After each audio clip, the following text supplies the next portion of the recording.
చేశాడు.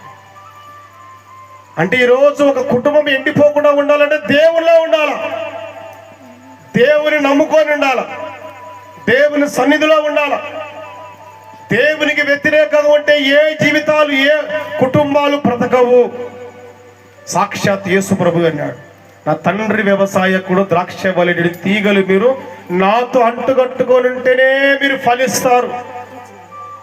ఒక కుటుంబము ఎప్పుడు ఫలిస్తుంది, ఎప్పుడు ఎండిపోకుండా ఉంటుందంటే దేవుళ్ళ ఉన్నప్పుడే. ఈరోజు చాలా మందికి ఏమంటే ఆరోగ్యం పాడైపోయి ఉంటుంది, ఆర్థికంగా పాడైపోయి ఉంటాడు, ఆస్తులు కోల్పోయి ఉంటారు, అంతస్తులు కోల్పోయి ఉంటారు, చేతి పని కోల్పోయి ఉంటారు, జీవన ఉపాధి కోల్పోయి ఉంటారు. ఈ లోకంలో బ్రతకడానికి ఒక్క ఆస్కారం కూడా లేకుండా అన్ని సర్వము కోల్పోయినా కానీ ఇంకా వ్యక్తులకు బుద్ధి రావడం లేదు. తప్పిపోయిన కుమారుడికి ఏమొచ్చిందమ్మా? బుద్ధి వచ్చిందంట. బుద్ధి చాలా మందికి ఎంత నలిగిపోతున్నా, ఎంత కష్టాలు, ఎన్ని శ్రమలు పడుతున్నా కానీ ఇంకా ఎముకలకు ఏం రావడం అంటే బుద్ధి రావడం లేదు.